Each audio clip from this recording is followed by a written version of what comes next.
Dieses Programm wird Ihnen von den folgenden Sponsoren präsentiert. Hallo zusammen, der Grund, warum Sie Schlüsselbildungsdebatten oft vernachlässigt, ist überraschend einfach. Zuerst sollten wir über die Vorteile nachdenken, die wir durch Debattenbildung gewinnen. 첫째, 자신의 의견을 논리적으로 주장하는 법을 배웁니다. 둘째, 상대방의 의견에서 모순점을 찾고 설득하는 법을 배우죠. 이를 통해서 감정적으로 문제를 해결하는 게 아니라 이성적으로 문제를 해결하는 법을 배웁니다. 이걸 듣기만 해도 현대사회에서 가장 쓸데있는 능력이란 걸 알 수 있죠. 하지만 우리가 간과한 것이 있습니다. 현대 교육의 목적은 훌륭한 노동자를 키우는 것이지 인생에 도움이 되는 걸 가르쳐주는 데가 아니에요. 이거는 저보다 여러분이 더 잘 알 거예요. 학교에서 배우는 과목들은 아이들에게 사회교육을 가르치기 위한 수단에 불과하니까 말이죠. 실제로 이게 저에게 도움이 되지도 않고요. 기초적인 것 외에는 특정한 분야에서만 쓰입니다. 물론 그것도 졸업과 동시에 여러분 머릿속에서 삭제돼요. 그럼 여러분은 여기서 의문이 드실 겁니다. 학교에서 왜 쓸데없는 걸 가르치는 건가요? 토론 교육이 더 쓸모있는 거 아닌가요? 라고 말이죠. 그 이유는 간단해요.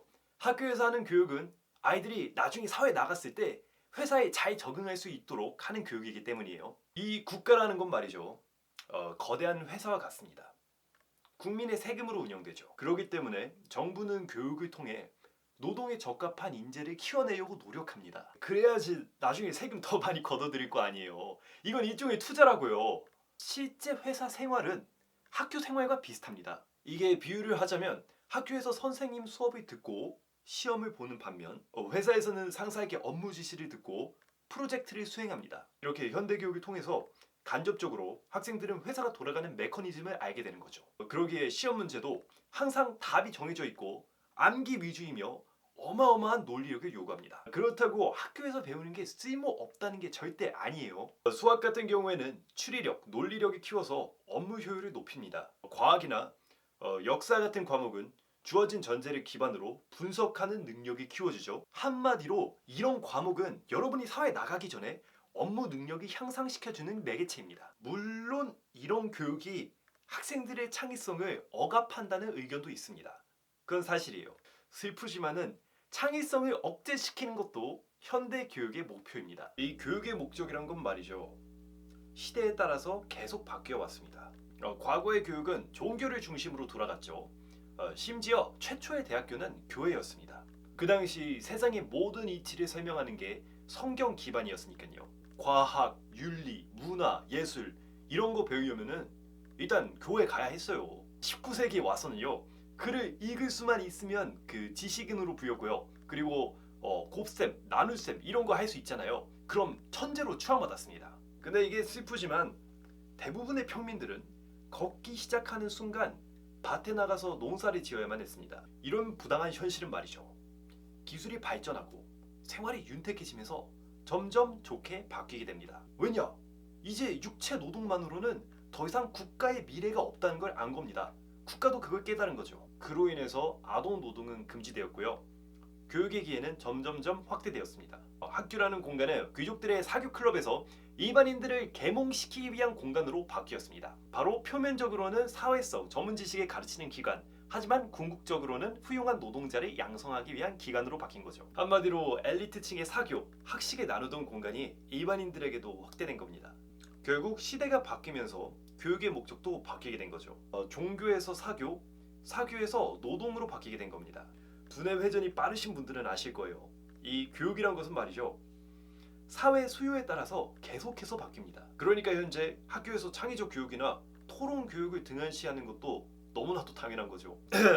서론이 너무 길었습니다. 이제 본론으로 들어가야겠습니다. 왜 학교에서는 토론 교육을 안 시킬까? 이게 단순히 시간이 없어서 못 시킨다고 하기에는 말이 안 되잖아요. 충분히 주입식 교육도 시키면서 토론 교육을 시켜야지 얘가 이제 훌륭한 학생으로 자라날 거란 말이죠. 네, 맞아요. 훌륭한 학생으로 자랍니다. 하지만 회사에서 원하는 훌륭한 노동자라고 보기는 좀 어렵습니다. 회사란 건 말이죠. 옳고 그름을 따지는 기관이 아니에요. 철저하게 눈앞에 있는 이윤을 추구하기 위해서 조직된 그룹이란 말입니다. 학교랑 다른 수직 구조일 뿐만 아니라 눈앞에 있는 이윤을 전반적으로 추구하다 보니까 이게 불합리랑 모순이 계속해서 생겨날 수밖에 없다고요. 예를 들어 설명해 보죠.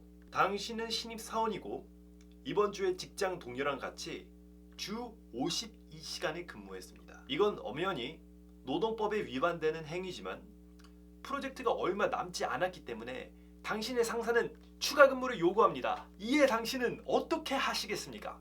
어떻게 할 거예요? 이런 경우 맨날 있는데. 이에 대해 성실하게 주입식 교육을 받고자 하는 당신의 직장 동료는 상사에게 찾아가서 항의를 합니다. 나 이거 못 해먹겠어요 라고 말이죠. 하지만 이번 프로젝트의 중요성에 대한 상사의 논리적인 설득으로 인해 곧 자신의 의견을 처리하고 맙니다. 근데 여러분은 다르죠.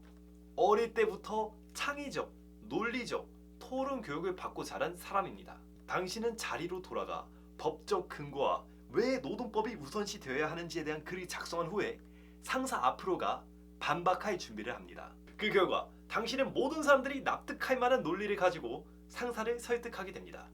하지만 상사의 표정은 굳어 있겠죠. 자신의 의견을 표출할 수 있다는 것은 어마어마하게 축복받은 능력입니다. 하지만 이 회사의 수직적인 구조에서는 악재로 작용합니다. 회사에서는 학교처럼 문제를 시스템적으로 처리하는 사람을 좋아하거든요. 또한 이익을 최우선시하기 때문에 개인의 목소리가 빈번하게 묵살되죠. 이게 바로 노동법이 노동자에게 유리하게 작용하는 이유죠. 회사에서 가장 무서워하는 것은 자신들의 목소리를 내는 노조가 설립되는 것입니다. 직원들이 단순히 불평하는 거요. 그거 회사가 얼마든지 들어줄 수 있습니다. 하지만 직원들과의 논리적인 토론에서 회사가 반박하지 못하게 되는 순간 그 회사의 조직, 그 근간은 흔들리고 맙니다. 그러니 학교에서 토론 교육을 실시하지 않는 이유는 다음과 같습니다. 현대 학교는 회사에 적합한 인재를 키워내는 교육기관이다. 교육 트렌드는 계속해서 바뀌고 있고 현대 사회에 가장 적합한 교육은 토론식 교육보다는 주입식 교육이다. 기업은 자신의 업무 지시에 반박하지 않는 직원을 선호한다.